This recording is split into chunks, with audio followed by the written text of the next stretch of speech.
Bienvenidos al episodio número 1 de Cero Talento Podcast. Este nombre realmente me costó muchísimo llegar a él y realmente lo que refleja o lo que quiero que cada persona que esté viendo un episodio de este podcast se lleve es: no necesitas talento, no necesitas naturalmente ser bueno en negocios, en matemática, en tener dinero de cuna. Necesitas simplemente poner la disciplina, poner el trabajo, y cada persona, cada episodio, cada mensaje que te transmitamos aquí viene de una persona, mi persona, en donde todas las cosas, todas las propiedades, todos los carros, todas las cosas que puedes ver materialmente hoy no vienen de que tengo más talento que otra persona. Y eso era algo que yo tenía personalmente mal visto o tenía el concepto erróneo de que las personas que tenían éxito era porque tenían más talento que yo, porque tenían más dinero que yo, porque tenían naturalmente algo que yo no tenía, cuando al final del día son todas esas cosas pequeñas que vamos a revisar cada episodio. Cada vez que te traigamos un episodio nuevo, asegúrate de verlo desde los lentes de: esta persona no tiene absolutamente ningún talento ni ninguna posibilidad que no tenga yo. ¿Okay? Con eso dicho, el episodio y el invitado del día de hoy es una persona súper especial que he tenido bastante tiempo queriendo entrevistarlo. Tengo muchas preguntas y muchas cosas que quiero que todo el mundo vea y que el mundo se nutra de todo esto que vamos a hablar hoy en esta conversación. Es una persona con la que he compartido muchos años. Realmente nos parecemos en muchas cosas y somos muy diferentes en otras también. Así que espero que esta conversación de hoy sea tan útil para ustedes como lo va a ser para mí, porque tengo muchas cosas que quiero saber sobre esta persona y mucha información que sé que esa persona tiene para dar. Con eso dicho, es el host de Cero Talento Podcast, Andrew Pixie. Bienvenido al podcast y gracias por estar aquí con nosotros, compartiendo con todas estas personas todo ese conocimiento que realmente sé que tienes para poner allá afuera. De nada, gracias a ti por invitarme a este podcast.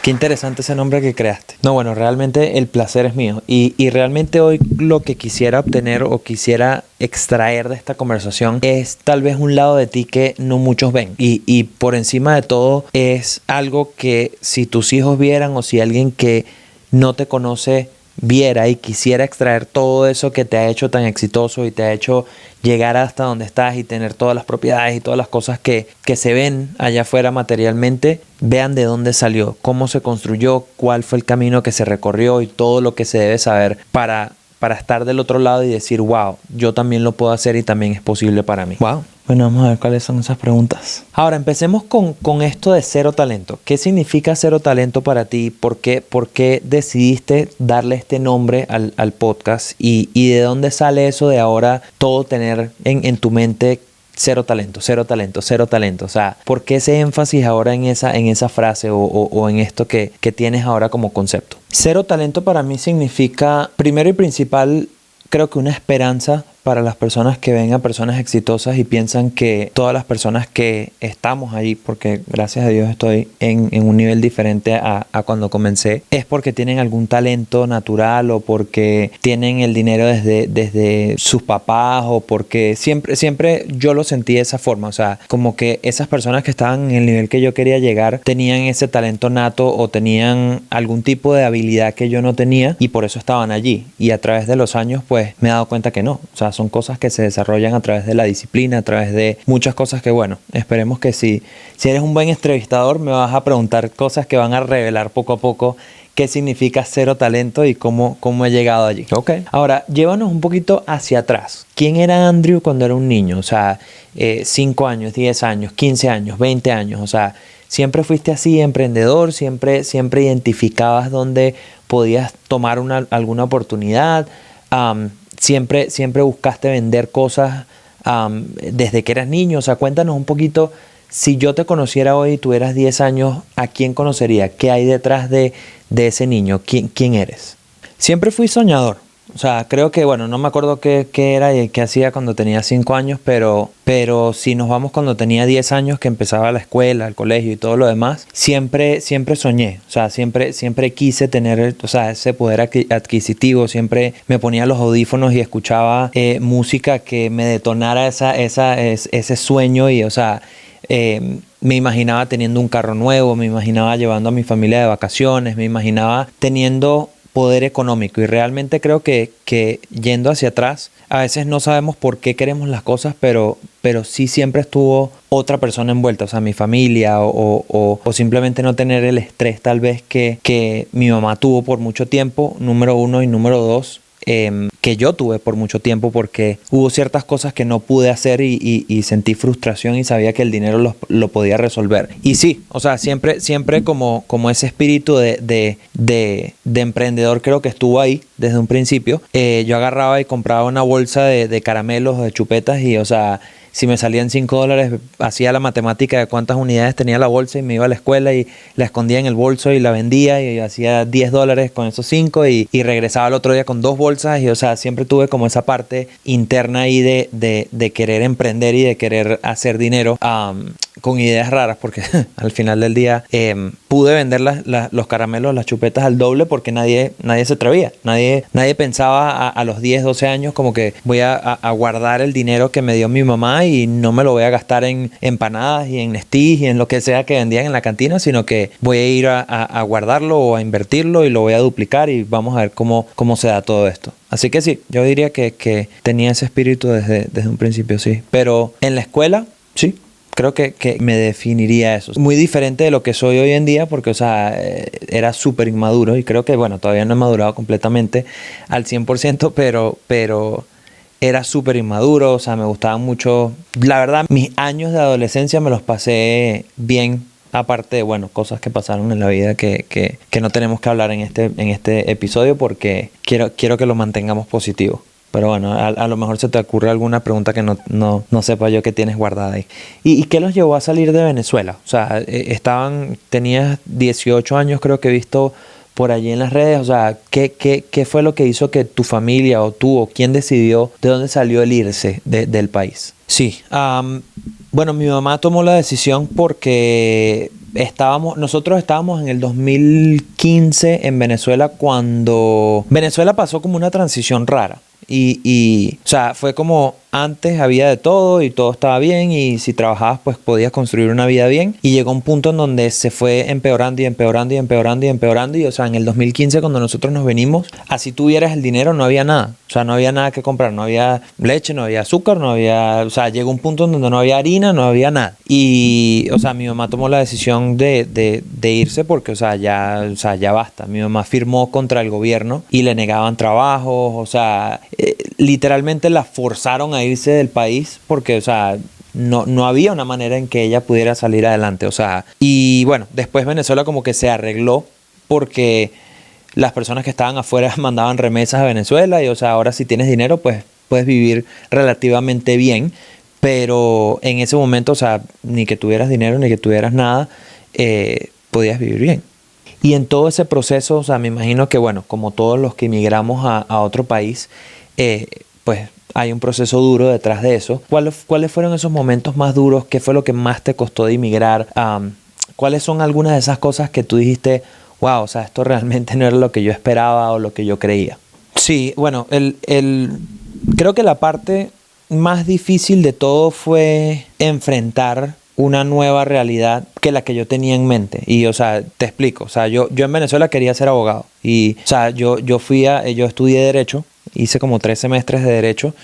Y cuando llegué aquí, llegué reciclando basura y llegué lavando platos y llegué, o sea, me quedaba en el restaurante hasta 9, 10 de la noche y era el único que me quedaba ahí hasta que todos los platos no se lavaran, no me podía ir del restaurante y era yo solo a los 18 años y a veces las personas dicen como que no, pero es que a los jóvenes les toca más fácil y no siempre, o sea, porque tal vez tienes un sueño, tienes una carrera, tienes un camino que crees que es el que vas a recorrer y de la nada, o sea, en 2 semanas pasé de soñar a tener un flu en un juicio, en una cosa, ser abogado, a estar lavando platos. Y, o sea, eso fue súper difícil porque empecé a averiguar cuánto costaba ser abogado aquí y todo lo demás y era, o sea, inalcanzable en el momento para mí. Y terminé 16 horas al día, o sea, lavando platos día y noche. Y 1. Y 2, hubo un restaurante específicamente en donde yo trabajé apenas llegué y cuando yo llegué, o sea, yo no tenía ni idea, o sea, a mí me decían hello y, o sea, yo me quedaba frisado, o sea, de que no tenía ni idea de qué significaba. Y el restaurante era completamente en inglés, o sea, no había nadie, pero ni una persona, ni un mesero, ni un lavaplatos, nadie. O sea, hasta los lavaplatos hablaban solamente inglés. Y yo era el que limpiaba las mesas. Y, o sea, tanto clientes me pedían cosas y yo no entendía, como meseros me pedían cosas y yo no entendía, como me dijeron una vez, imagínate, o sea, y eso me enteré después, pero me dijeron una vez que necesitaban que fuera a la oficina del manager para llenar la planilla del depósito directo del pago y no entendí, nunca fui y entonces, o sea, tenía un cheque acumulado y, o sea, como te dije, o sea, trabajaba 16 horas al día y las primeras 8 eran en ese restaurante y, o sea, me iba rápido en el carro a la casa a abrazar a mi mamá porque, o sea, me sentía horrible y, o sea, yo lloraba en el carro y era literal un abrazo recargado ahí de energía y, o sea, darle al otro para lavar platos hasta que cerrara el restaurante. Y, o sea, habían veces, me acuerdo que, o sea, literal estaba lavando platos y era un restaurante mexicano y tenían unas cositas así de metal que cuando le pegaba el agua salpicaba toda la salsa y era como que, Dios, o sea, ¿cómo es que tú pasas de estar estudiando derecho en hace un mes a estar en esta situación? O sea, ¿qué pasa? O sea, ¿por qué? No sé. O sea, no voy a decir como que por qué yo, pero sí, era como que, ¿por qué está pasando esto? O sea, era súper raro. Ahora, ¿cuáles han sido los momentos más difíciles en tus negocios hoy en día? Hablamos de la inmigración un poco, pero ¿cuáles serían los negocios o los retos, los momentos más difíciles de esa parte de emprendedor cuando ya empezaste a lograr cosas acá? Porque no todo es color de rosas, ni en inmigración, ni en tener un negocio, y más, por más que las personas piensen que lo es, tiene sus momentos difíciles también. Bueno, yo diría que tendría que compartir mi propósito antes de decirte por qué ese momento fue tan difícil y mi propósito, como te digo, desde niño, sin saberlo, siempre envolvió a otras personas. Y no es diferente hoy. O sea, hoy yo hago lo que hago y quiero lo que quiero y todo lo demás no por mí necesariamente, sino por mi familia, por mi esposa, por mis hijos, por mi equipo, por las personas que me rodean. Y hubo un momento en donde nos demandaron en la oficina y, o sea, pasamos por auditorías y diferentes momentos en donde todo parecía que estaba en la línea y si todo salía mal se podía acabar todo y, o sea, se esfumaba todo lo que yo había trabajado años por construir.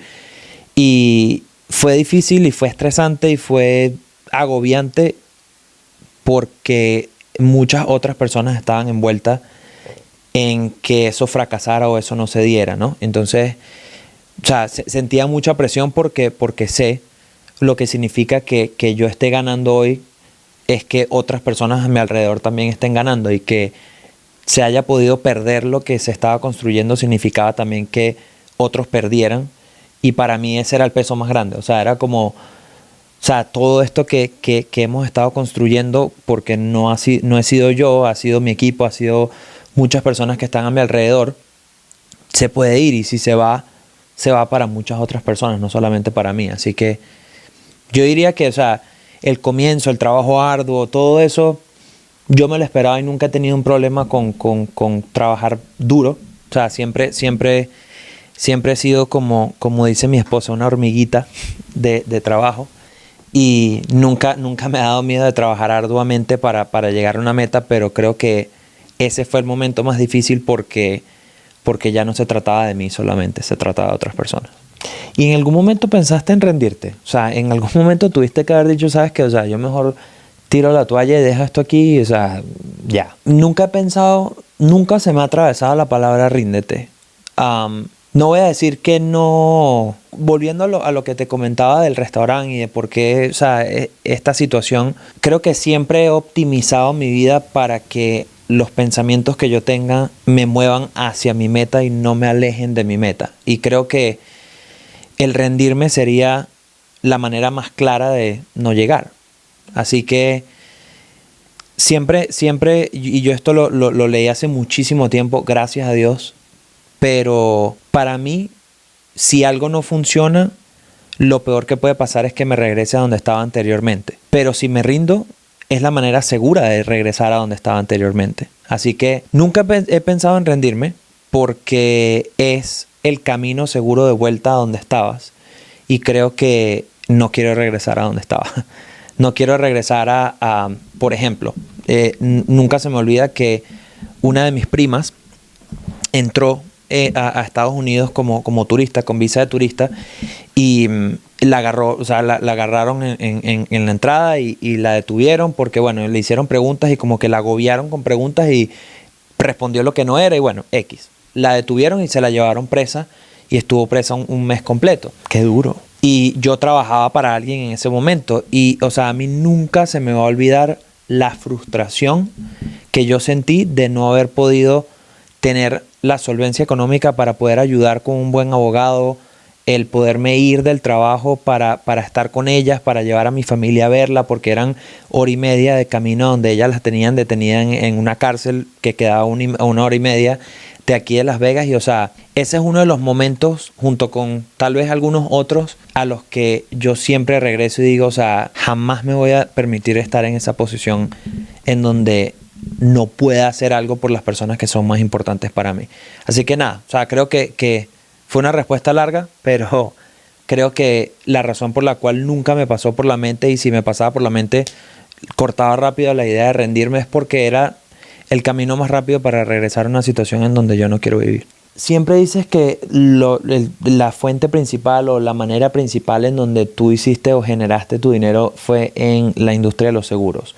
¿Cuáles son 2 o 3 cosas que alguien que está entrando en la industria de los seguros debería saber o debería empezar a hacer? Bueno, yo diría que, o sea, en ventas en general, o sea, porque la industria de los seguros, ok, o sea, puede ser que sea donde yo estoy y todo lo demás, pero, o sea, vendas carro, vendas casas, vendas servicios, vendas paneles solares, vendas seguros, lo que tú quieras, el tip sería el mismo, ¿no? Y es, número 1, trabaja más duro en ti que en el producto o en el negocio. Y a lo que me refiero con esto es que muchas personas piensan que tener las mejores estrategias es lo que te va a ayudar a llegar a ser bueno en lo que haces o a vender. Y realmente es más cuánto puedo trabajar yo en mí. Y entre más preparado estés tú, más te dediques a construirte, más fácil va a ser construir lo que quieras hacer en tu vida. O sea cualquier negocio, sea una venta, sea lo que sea, es qué tan seguro eres de ti mismo y qué tanto sabes sobre el mercado. Y creo que eso se lleva a cabo con desarrollo extenso de ti mismo. O sea, si tu mentalidad está donde no tiene que estar, no vas a tener éxito en ninguna industria que tenga que ver con ventas. Si no tienes seguridad sobre ti mismo, no vas a tener éxito grande o sostenible en ningún tipo de venta. Y creo que eso muchas personas lo malinterpretan con dame las tácticas de cómo vender. Y te lo puedo decir con autoridad porque en la academia es así. Las personas es como que dame qué es lo que tengo que... Ya va, pero es que tú estás completamente en el estado mental equivocado. Y es trabajar en ti más duro de lo que estás trabajando en el negocio o en la conversación como tal.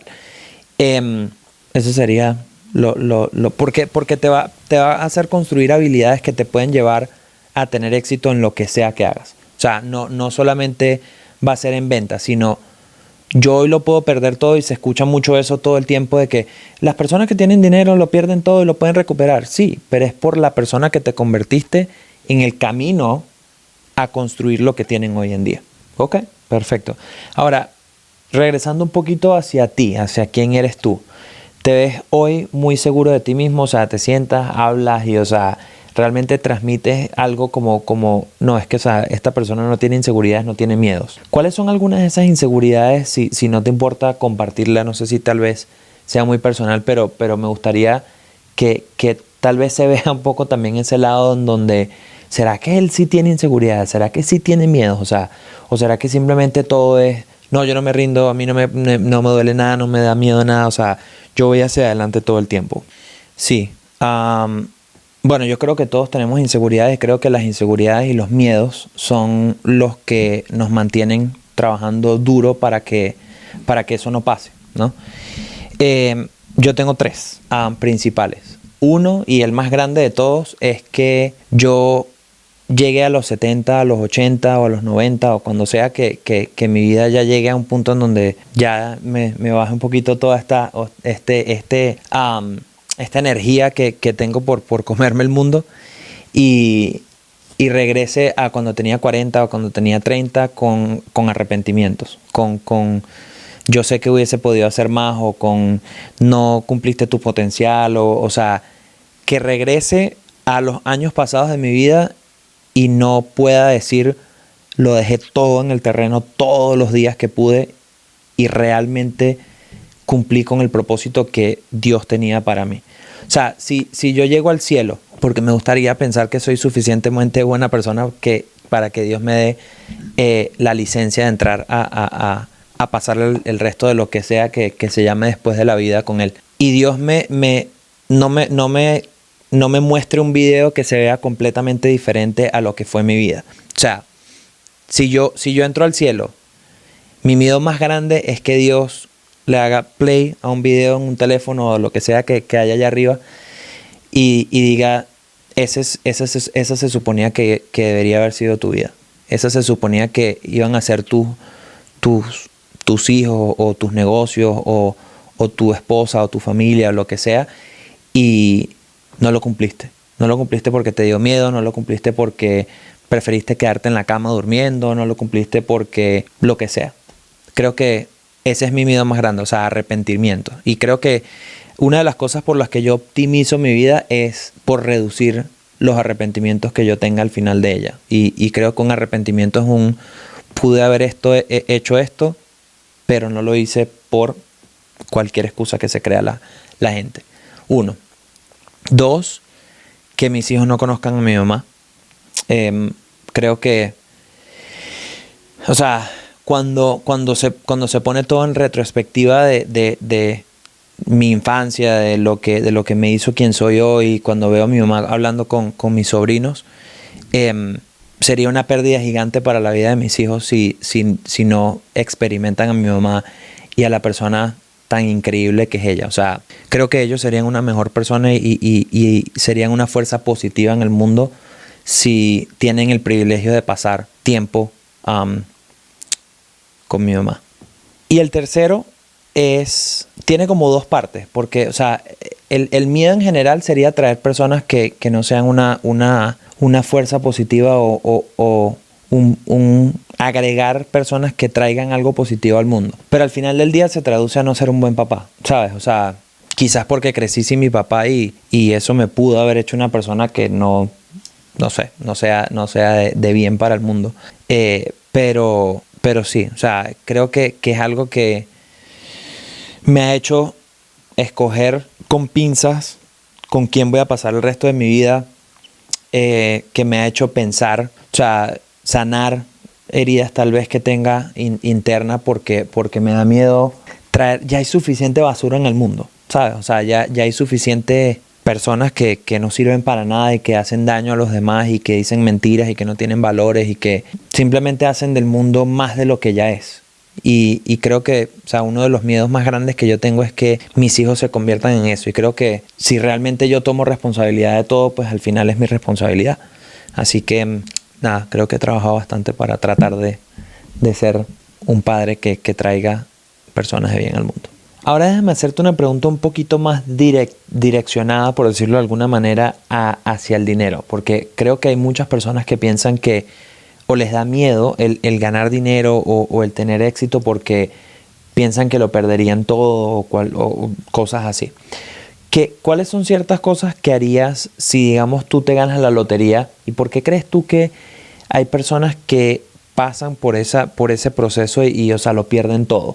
Y creo que, o sea, puede ser ganarte la lotería o construir un negocio exitoso o que te vaya bien y generes una cantidad buena. O sea, ¿cuáles son algunos principios que tú recomendarías a alguien para mantener su dinero y para no botarlo todo, no perderlo todo, o no tomar malas decisiones? ¿Cuáles serían algunos tips que nos podrías dar sobre dinero como tal? Preservar el dinero, tal vez no multiplicarlo, pero por lo menos no perderlo. Bueno, yo creo que o sea, al final se trata de eso,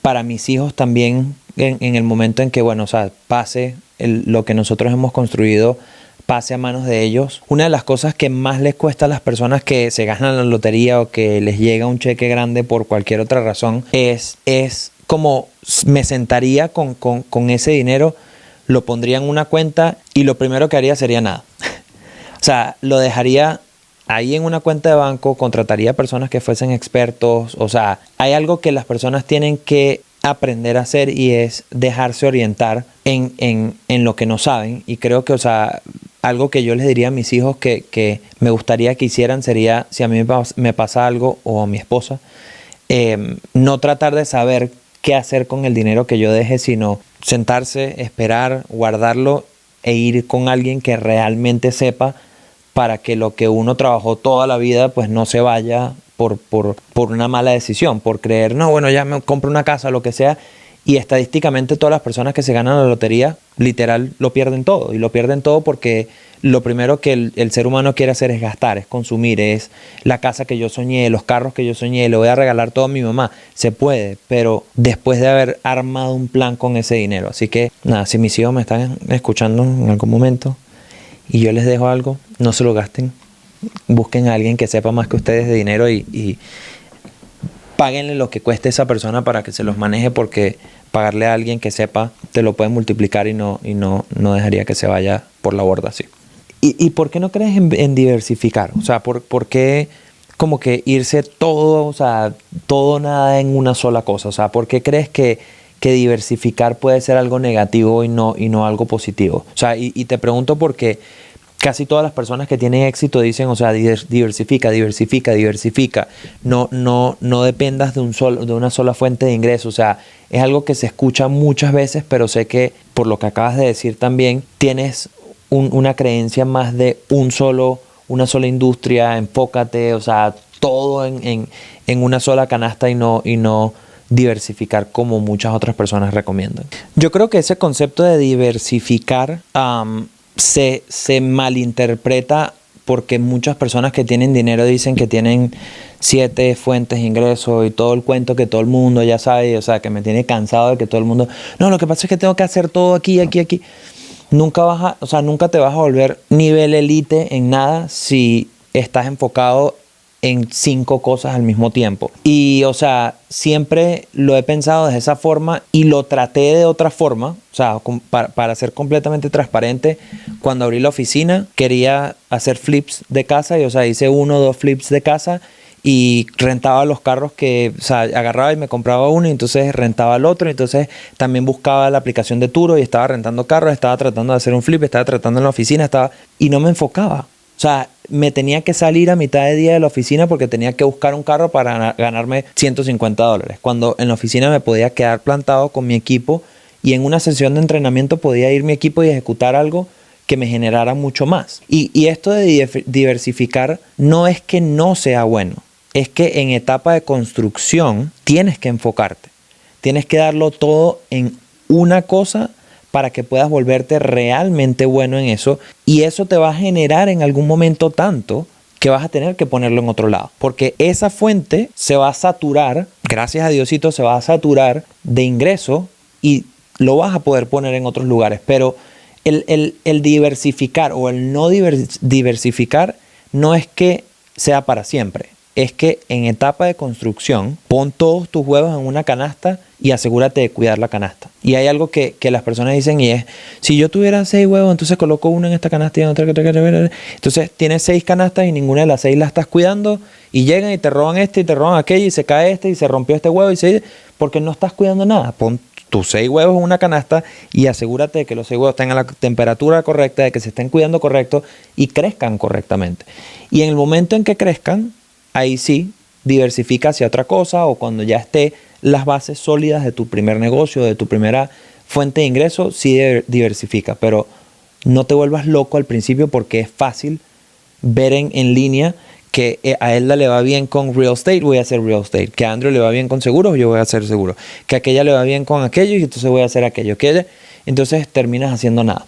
Ahora, hablemos de alguien que no está en niveles de pobreza, pero tampoco está en niveles de riquezas en donde están haciendo $500,000, $1,000,000 al año de su trabajo o de su negocio. ¿En qué es lo mejor que puede invertir alguien hoy? Si gana $75,000 al año, 60, $80,000 al año, ¿en qué puede invertir su dinero esa persona para multiplicarlo o para llevar su nivel de vida al siguiente nivel? Bueno, yo creo que esto va atado un poquito con lo que te estaba comentando en lo de diversificar. Y muchas personas están haciendo 50,000, 70,000, 90,000, incluso 100,000, que no está mal. O sea, es un excelente monto de dinero y o sea, es algo que yo también aspiraba a tener. Pero llegan a ese punto y ya creen que entonces tienen que ir a invertir en una casa o tienen que ir a formar otro negocio o lo que sea. Y la verdad del caso es que casi todos los negocios tienen un techo que es mucho mayor a 70,000 o 80,000 o a 100,000 o incluso a 200,000.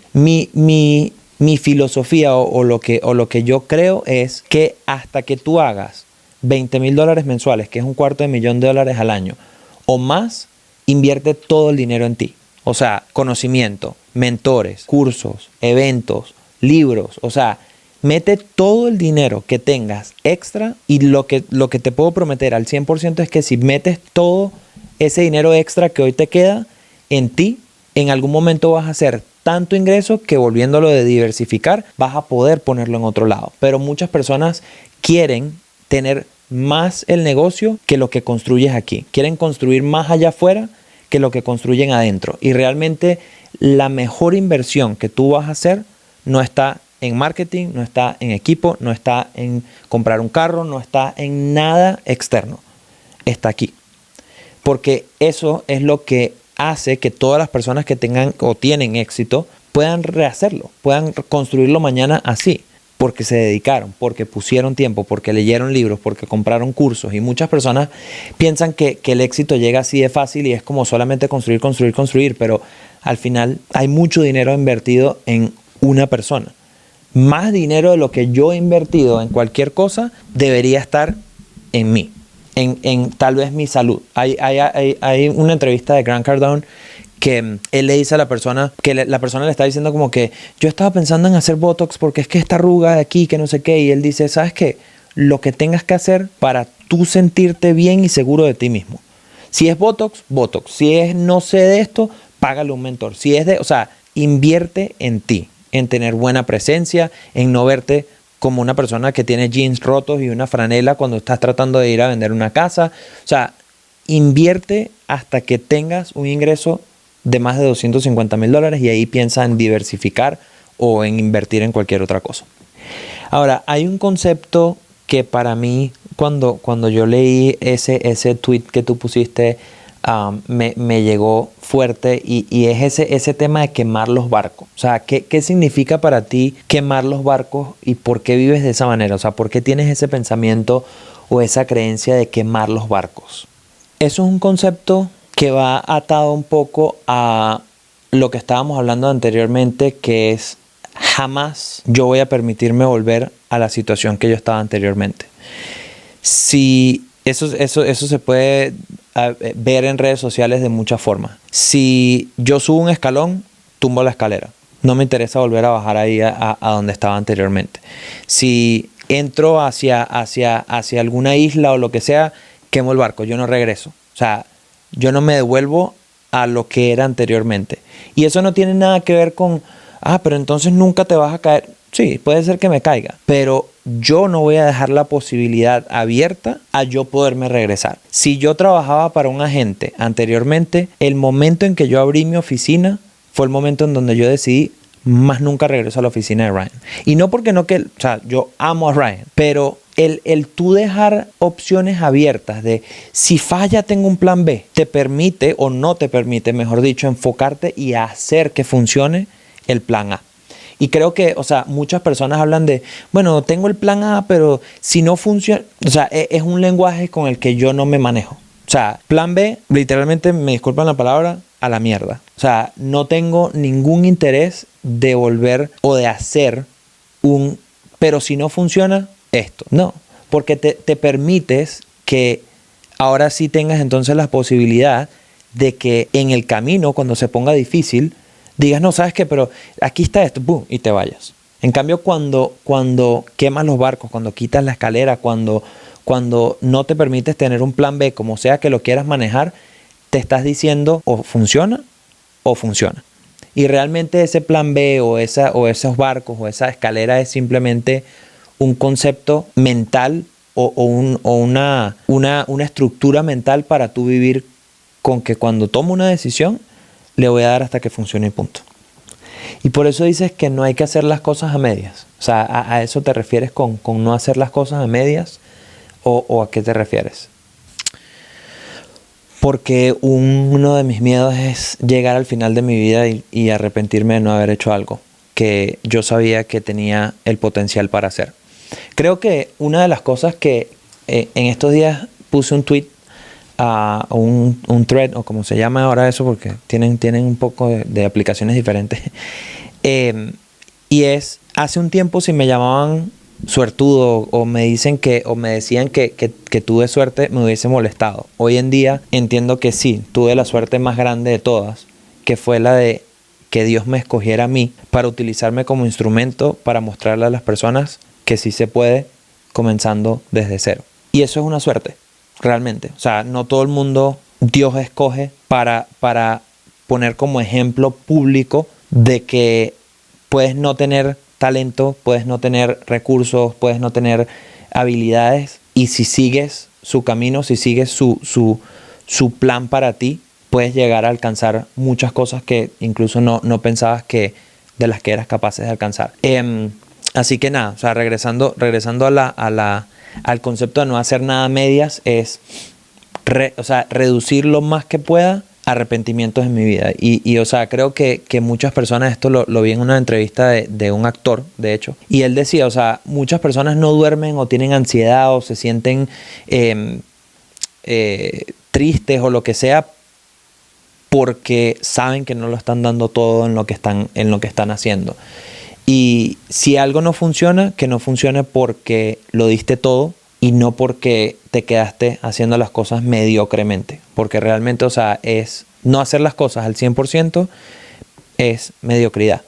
Así que nada, o sea, creo que no importa si funciona o no funciona, de eso no se trata. O sea, no se trata de como que lo voy a hacer funcionar y si Dios no lo tiene para que no funcione, para que se caiga una transacción, para que se caiga un negocio, para que lo que sea porque yo lo di absolutamente todo y era la voluntad de Dios y no porque yo no puse el trabajo para lograrlo. Tú sabes que una de las cosas que yo siempre he visto de ti, observándote desde lejos, es que tienes mucho enfoque o tienes mucho poder puesto sobre lo que piensas y la mentalidad y todo lo demás. O sea, ¿qué hay detrás de eso? ¿Qué tan poderosos son tus pensamientos? O sea, ¿qué tan importante es tal vez no hablarte de forma negativa? ¿Qué tan importante es lo que te dices a ti mismo? O sea, ¿qué hay detrás de esa maquinaria? ¿Qué hay detrás de ese tus pensamientos es lo primero que tienes que controlar o que tienes que manejar o que tienes que dominar? O sea, ¿qué tan importante es? O sea, porque muchas veces yo lo que pienso es, ¿qué pasa si simplemente me enfoco en las acciones? En tomar acciones repetitivas o repetidas, que me lleven a ese resultado que yo quiero tener. O sea, ¿por qué ese enfoque siempre en la mente? O sea, ¿qué hay ahí? Aquí hay dos cosas. Cuando una persona está tratando de obtener un resultado diferente, normalmente cambia la acción y cree que el resultado va a ser diferente porque estás haciendo algo diferente. Y o sea, creo que ahí hay congruencia. O sea, okay, si quieres un resultado diferente, tienes que tomar una acción diferente. Pero normalmente hay algo mucho más profundo detrás de eso, y es qué estás pensando que te está llevando a tomar esas acciones, que te está llevando a un resultado que no quieres tener. Y si nos vamos un paso más profundo que eso, es qué creencias tienes que te hacen pensar, y esos pensamientos te llevan a acciones que te dan resultados que no quieres tener. Y realmente a lo que me refiero con eso es, si tienes resultados que no quieres, por ejemplo, en ventas. No, es que no puedo vender pólizas de vida porque es que no sé, los clientes, no sé qué. Ok, o sea, ¿qué acciones estás tomando? Pero más profundo a eso, ¿qué estás pensando? Y más profundo a eso, ¿qué crees sobre las pólizas de vida que te están llevando a tener ese resultado? Porque casi todas las personas que tienen resultados que no quieren tener, negativos, En la academia son personas que tienen creencias. Los hispanos no compran pólizas de vida. No van a querer agregar otro pago mensual porque es que todo está subiendo. Las pólizas de vida no pagan. Esta compañía no sirve. Y todos esos pensamientos y esas creencias son las que realmente te llevan a tomar acciones erróneas. Entonces, esto realmente, a lo que voy con esto es, si quieres un resultado diferente, antes de enfocarte en las acciones que estás tomando que sí llevan al resultado, enfócate en qué crees tú sobre esto que tú estás haciendo. Y lo más fácil de hacer aquí es, realmente sí estoy en la industria correcta. O sea, realmente sí creo en el producto, realmente sí creo que todo el mundo debería tenerlo. ¿Cuáles son las creencias que yo tengo acerca de X, Y o Z que quiero estar alcanzando y por qué los resultados no están allí? 1. Y 2, hay muchas personas que se hablan de una manera que yo no entiendo. O sea, todo lo que crees, piensas o haces te alejan o te acercan a tu meta. Punto. O sea, no hay nada que tú puedas pensar, hacer o creer que te deje en el mismo lugar. Si es que yo no sirvo, te aleja. Si es yo soy el mejor del mundo y punto, te acerca. Si es X, te aleja. Si es Y, te acerca. Entonces, hay algo que muchas personas tienen que entender y esto lo vi también en un coach. Y él le decía al niño, porque jugaba tenis, le decía, cuando alguien te habla mal, a ti no te gusta, ¿verdad? O sea, si alguien a ti te dice, es que tú eres malísimo jugando tenis, es que tú no sabes hacer esto, ¿cómo reaccionarías tú a eso? Y el niño le dice, no, pues le diría, ¿qué te pasa? Claro que sí, Entonces, ¿por qué te lo dices tú? ¿Por qué eres tú tu peor enemigo? ¿Por qué te dices tú cosas que sabes que cuando otra persona te las dice, no te hace sentir bien? Porque tú estás jugando en tu propia contra. Y realmente eso muchas personas, o sea, esto está probado científicamente, esto lo hablan los deportistas que tienen más éxito, o sea, olvídate de mí. Kobe Bryant, Cristiano Ronaldo, Lionel Messi, o sea, todos los deportistas que tú ves hoy en día y tienen una trayectoria increíble, hablan de esto. Cristiano Ronaldo cada vez que hace una patada de tiro libre, una patada de penal, una patada de cualquier lugar, yo puedo, yo soy el mejor, yo soy el número uno. Esto es algo que o sea, casi que esto es lo más fácil que existe en el mundo y este portero no sirve para nada. ¡Bum! Y agarra y mete ese gol y tú dices, wow. Pero ¿qué pasa si te dices lo contrario? Uy, imagínate que, y si yo cometo... Tu sistema nervioso actúa acorde a eso y literalmente la patada es completamente diferente. Y lo mismo pasa en todo. Lo que pasa es que pensamos que eso solamente es aquí adentro. No, es que de adentro hacia afuera es que pasan las cosas, no de afuera hacia adentro. ¿Quién crees tú que es tu mayor enemigo? O sea, ¿quién crees tú que es la mayor razón o la persona que más puede desestabilizar lo que tú hoy estás construyendo?